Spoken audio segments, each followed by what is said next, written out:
Freunde, lange nicht mehr gesehen. Es ist ein Jahr her, seitdem das letzte Video erschienen ist. Das müsste das Großbritannien bzw. das Schottland-Nordengland-Video gewesen sein. Die Reise, glaube ich, war Ende März letzten Jahres und ja, seitdem war nicht so viel Aktivität mehr auf diesem Kanal. Ja, ist eigentlich relativ simpel erklärt. Ich war einfach nicht so viel reisen. Was soll ich sagen? Ich meine, es gab einfach nicht so viel. Also privat ist relativ viel passiert, zum Beispiel neue Wohnung hier, um einen zu nennen. Aber ja, die große weite Welt, da haben wir nicht viel von gesehen, aber das ändert sich jetzt wieder. Denn ich und der Flo, den ihr inzwischen ja schon aus relativ vielen anderen Videos hier schon kennt, werden für 3 ganze Wochen nach Neuseeland reisen. Wenn man so guckt, wo Neuseeland auf der Karte ist, es ist schon ein bisschen wild und da merkt man, die Reise wird's auch wahrscheinlich in sich haben. Ich würde mit euch kurz 3-4 Minuten Vorgeplänkel machen, einfach so, dass ihr eine grobe Idee habt, was euch in den nächsten Videos so ungefähr erwartet.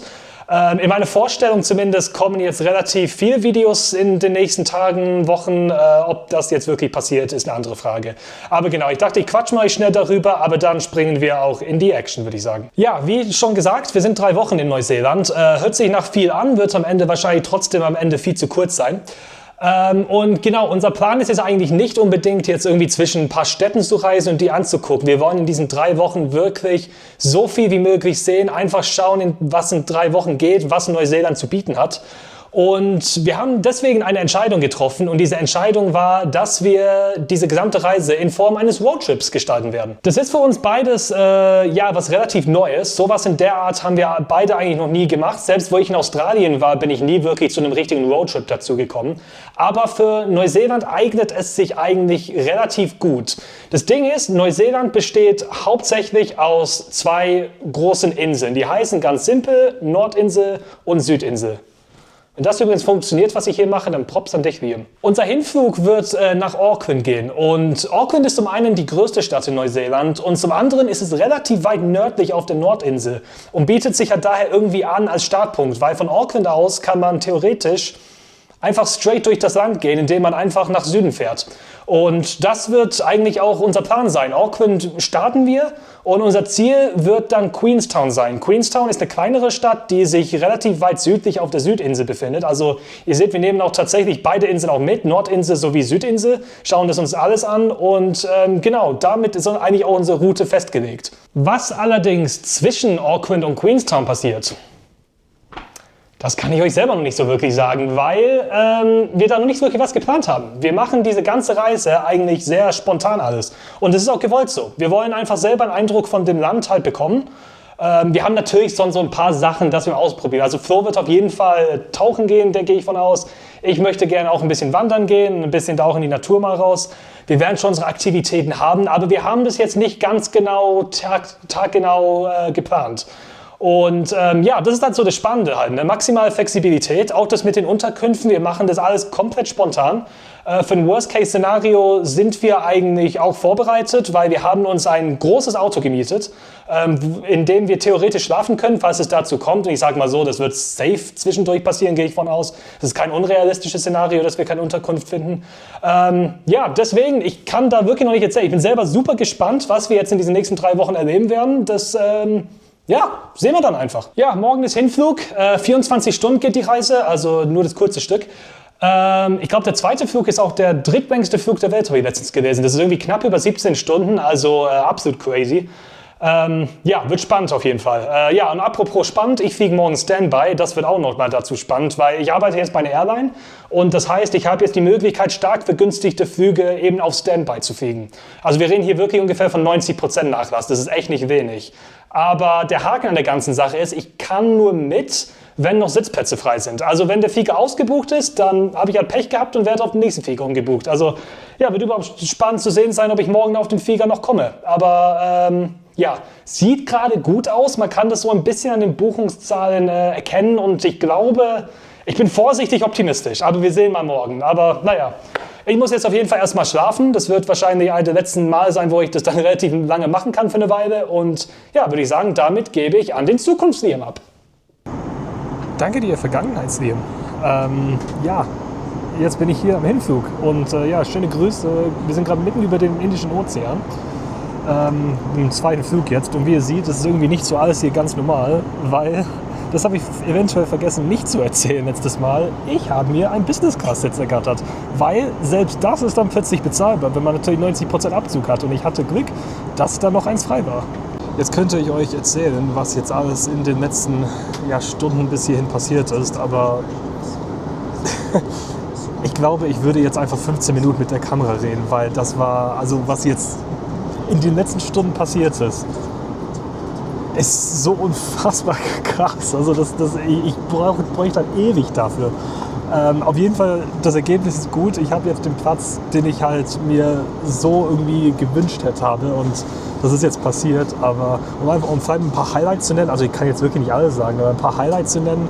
Beim ersten Flug habe ich eine kleine Umbuchung gemacht, ich habe ein bisschen was adjustiert. Wenn ich das nicht gemacht hätte, wäre ich beim ersten Flug wahrscheinlich mitgekommen. Da war ich noch in Economy, aber ich war da einfach froh, dass ich überhaupt dabei war. Dann musste ich in Doha tatsächlich den Sicherheitsbereich verlassen, durch die Passkontrolle gehen, mein Gepäck abholen, dann wieder einchecken. Also, wie es dazu gekommen ist, wie gesagt, ist eine komplexe Geschichte. Und ja, bis eine Stunde vor Abflug wusste ich auch nicht mal, ob ich überhaupt diesen Flug auch mitkommen kann. Also unabhängig von der Business Class, ich wusste nicht mal, ob ich überhaupt da mitfliegen kann. Und das heißt, ich hätte Nacht im Flughafen verbringen müssen. Ist zum Glück alles nicht passiert. Und ja, ich bin da sehr, sehr dankbar. Und wie gesagt, dass ich jetzt, also 16-Stunden-Flug, das habe ich ja schon gesagt, ne, und dass man das in der Business Class verbringen kann, das ist ein riesen Vorteil. Also ich hoffe, also zumindest der Plan, aber gerade funktioniert es noch, ich hoffe, ich komme da jetzt richtig ausgeruht an. So, jetzt gibt es eine kleine Roomtour. Ja, das hier ist das Beste, den Platz, den man hier hat. Ich meine, für eine Person nach mich, ich kann mich hier voll ausstrecken, gar kein Problem. Und das ist für mich fast so das Wichtigste. Hier haben wir so einen Tisch, ja, den kann man halt, das kann man jetzt nicht so gut sehen, wenn es im Dunkeln ist, ja, den kann man dann ausfahren, da gibt es dann alles mögliche an unterschiedlichen Gerichte mit, also 3-Gänge-Menüs, ist der Wahnsinn, riesen Bildschirm, ja, gerade den besten Film, da seht ihr auch gerade, wie mitten wir im Ozean gerade sind. Ja, dann hier haben wir so eine riesen Ablagefläche, wie ihr seht, ist auch gut benutzt, ist nochmal ein Orangensaft von Frühstück vorhin, da nochmal Wasser. Ja, alles andere ist von mir. Stimmt, das Kulturbeutel hier, der ist gar nicht meins, der wurde auch gestellt und da ist auch so alles mögliche an Seifen und eine Zahnbürste und Zahnpasta zum Beispiel auch dabei. Also haben sie alles mitgedacht. Genau, und hier kann man alles mögliche mit seinem Sitz verstellen noch. Also ein bisschen einzoomen vielleicht, genau, kann man, ich weiß nicht, ob man das so gut sehen kann. Zum Beispiel das hier ist eine Massagefunktion, wenn ich darauf klicke. Dann hier ist halt das Bettfunktion, also dieser Sitz wird dann irgendwann tatsächlich komplett flach. Du kannst hier einfach super schlafen. Dann genau hier einfach kann man sich ein bisschen, ja, 45 Grad Winkel machen, ein bisschen entspannter. Und dann hier, wenn man isst oder wenn man halt abfliegt und landet, dann kann man das auch normal einstellen. Ich weiß nicht, ob man das jetzt so gut sehen kann. Genau, hier sind noch die beiden Karten. Ich zeige euch danach auf jeden Fall noch was von irgendeiner Speise. Ich glaube, mein Frühstück kann ich euch mal gerne mitteilen. Genau, und hier haben wir auch noch eine riesen Ablagefläche. Da ist aber alles noch was ich jetzt eigentlich fürs Schlafen gebraucht habe, ist jetzt noch alles hier. Deswegen, weil kriegst hier noch so viel Zeug mit, dass also zum Beispiel hier auch so kleine Pyjama. Habe ich jetzt auch vorhin angezogen, weil ich habe schon jetzt 5 Stunden geschlafen. War zwingend nötig nach dem Tag. Ja, also das ist, und natürlich, du wirst hier wie so ein Kind behandelt, also das ist hier ein ganz anderes Leben, das kann man auch nicht so oft machen, glaube ich, weil sonst kann man nie wieder Economy fliegen, also das ist wirklich ein ganz anderes Gefühl.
So, Freunde, es ist Tag 2. Was haben wir heute, den 9. Februar.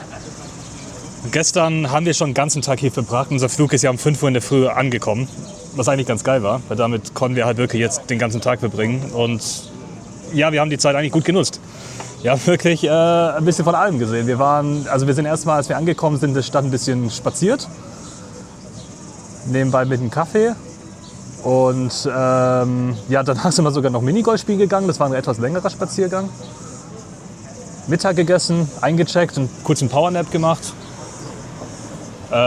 Stimmt, zwischendurch sind wir auch noch im Sky Tower gegangen. Das ist das größte Gebäude halt hier. Und dann sind wir irgendwie im 60. Stock gewesen. Da habe ich jetzt auch gerade ein paar Aufnahmen mit reingespielt.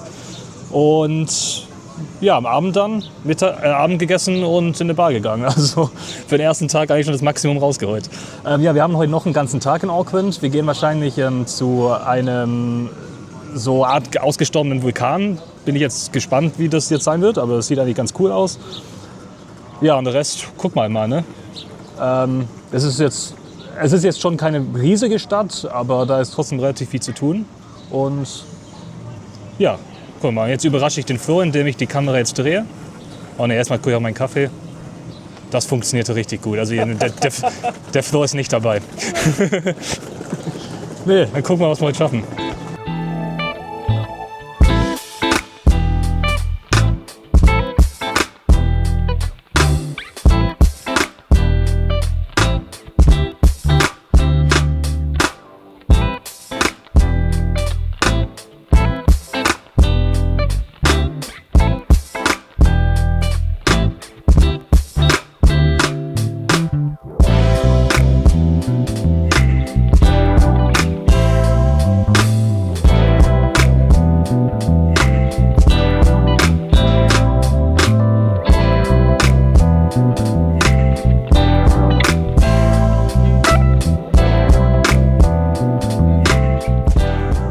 Herzlich willkommen auf Mount Eden.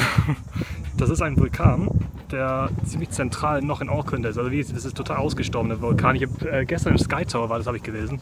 Letzte Eruption war vor 28.000 Jahren. Also das ist doch ein Stückchen her. Und ja, man sieht, das ist jetzt eigentlich inzwischen einfach nur noch ein Riesenkrater. Aber ich hoffe, man kann das ungefähr sehen, wenn ich meinen Kopf da zurück... Achso, dieses Ding verfolgt ja meinen Kopf, ne? Toll. In dem Hintergrund kann man eigentlich noch die Skyline von Auckland echt gut sehen. Das ist ein richtig geiler Aussichtspunkt halt hinzu. Und ja, hier mit dem Vulkan, das kann einiges hier. Also das ist wieder der Start zu unserem Vormittag nach dem Frühstück und das läuft schon wieder einfach perfekt. Das ist Wahnsinn. Das finde ich ganz nett hier. Am Boden steht Kia Ora. Und Kia Ora ist die Begrüßung von den Maoris, also die Ureinwohner Neuseelands. Bedeutet quasi gute Gesundheit.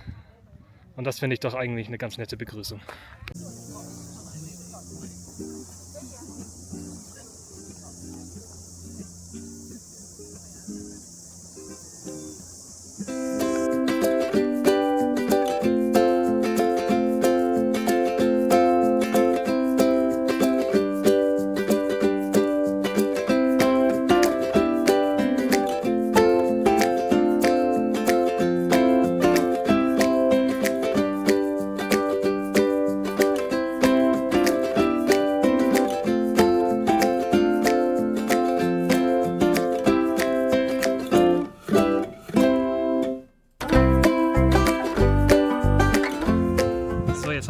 bisschen die Zeit genutzt und mit Aucklands Stränden auseinanderzusetzen. Das ist nicht ganz auf das offene Meer, weil Auckland liegt so ja, ein bisschen inland, also es ist nicht weit weg vom offenen Meer, aber nichtsdestotrotz, wir haben jetzt ein paar Strände angeguckt, wir waren auch gerade auf einem Aussichtspunkt, das ich euch jetzt bestimmt auch gerade reinschneide und ja, also die sind auch richtig, richtig schön. Wir sind jetzt hier an einem Sonntag, es ist wirklich nicht viel los.